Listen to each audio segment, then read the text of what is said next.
রেশারেশির কারণে সাফারি উল্টে আহত প্রায় 10 জন, 3 জনের অবস্থা সংকটজনক। মাথাভাঙা ফালাকাটা রাজ্য সড়কের পাটডুবি হাসপাতাল মোড় সংলগ্ন এলাকায় বৃহস্পতিবার দুটি সাফারি গাড়ির রেশারেশির কারণে কিন্তু একটি সাফারি উল্টে নয়নজলিতে পড়ে আহত হয়েছে প্রায় 10 জন। দেখিয়েছে কিন্তু সেই ছবি, দুটো সাফারি ছিল এবং সেই দুটো সাফারির একেবারে রেশারেশির কারণেই কিন্তু একটি সাফারি উল্টে নয়নজলিতে পড়ে আহত হয়েছেন প্রায় 10 জন এবং তাদের মধ্যে 3 জনের অবস্থা আশঙ্কাজনক। স্থানীয় সূত্রে জানা গেছে, ছোট গাড়িগুলিতে মাঝে মধ্যে অতিরিক্ত যাত্রী চাপানো হয়, এমনকি একাংশ যাত্রীদের একেবারে বাদুড় ঝোলা করে নিয়ে ঝুঁকিপূর্ণভাবে চলাচল করে এই ছোট গাড়িগুলি। ছোট গাড়িগুলিতে অতিরিক্ত যাত্রী বহন ও যাত্রী তোলার প্রতিযোগিতায় দ্রুত গতিতে গাড়ি চালানোর অভিযোগ স্থানীয়দের দীর্ঘদিনের।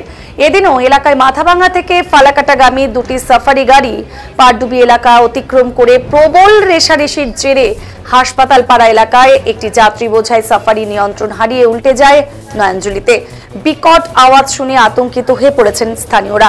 স্থানীয় সূত্রে জানা যায়, এই রুট দিয়ে প্রতিদিনই যাত্রী ধরার প্রতিযোগিতা করে ছোট গাড়িগুলি।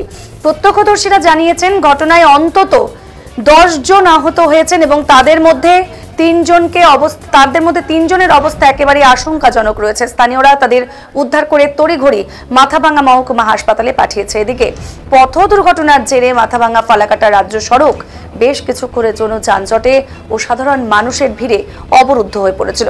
ঘটনার খবর পেয়ে ঘটনাস্থলে ছুটে আসে ঘোকসাডাঙ্গা থানার পুলিশ এসে যানজট নিয়ন্ত্রণে এনে এলাকা পরিস্থিতি স্বাভাবিক করে এবং দুর্ঘটনাগ্রস্ত গাড়িটিকে উদ্ধারের কাজ শুরু করে। পাশাপাশি ঘটনার খবর পেয়ে ঘটনাস্থলে ছুটে এসে খোঁজ খবর নেন মাথাভাঙা 2 নম্বর পঞ্চায়েত সমিতির সভাপতি শাবলু বর্মন। এভাবে প্রত্যেক দিন ছোট গাড়িগুলি যাতায়াত করার ফলে বিপদের আশঙ্কা প্রকাশ করছেন স্থানীয়রা।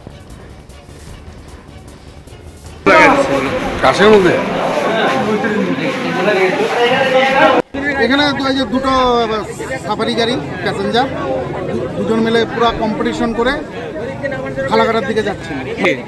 আমাকেই চাপা দিয়ে দিত, আমি গাড়ি নিয়ে একটু সাইডে হওয়ার পরেই জাস্ট এখান থেকে 100 মিটার শব্দ পেলাম, এখান ঘুরেই দেখি এই গাড়ি। তারপরে তো এখানকার লোক বললো ওদিকে ক্লাবে অনেক ছেলে আছে, ওদেরকে ডাকলাম। হ্যাঁ, একটাই এটা সাফারি প্যাসেঞ্জার। কয়জন আহত? তো মোটামুটি 4-5 জনকে দেখলাম গাড়িতে করে মাথাভাঙা হসপিটালে। তার বেশিই হবে, তার মধ্যে একজনের অবস্থা তো দেখলাম খুবই খারাপ।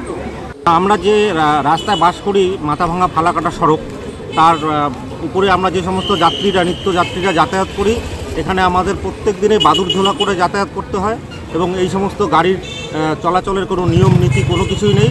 এরা কোনো সময় এত ধীর গতিতে চলে যেটা ধারণার বাইরে, কিন্তু কোনো সময় পিছন থেকে অন্য গাড়ির দেখা পেলেই এত স্পিডে চলা শুরু করে যে তখন মানুষের জীবন নিয়ে খেলার একটা পরিস্থিতি তৈরি হয়। যেটা আজকে হলো, আমরা জানতে পারলাম যে পিছন থেকে আরেকখানা সাফারি গাড়ির যখনই দেখা পেয়েছে তখনই এর গতি ছিল 100-র বেশি। এরকম পরিস্থিতিতে এই সামনে গিয়ে এখানে উল্টে গেছে এবং 6-7 জন যাত্রী মারাত্মকভাবে আহত। তাদের মধ্যে অনেকের প্রাণ সংশয়ের আশঙ্কাও আমরা করছি। যাই হোক, ঈশ্বর করুন তারা সবাই ফিরে আসুন।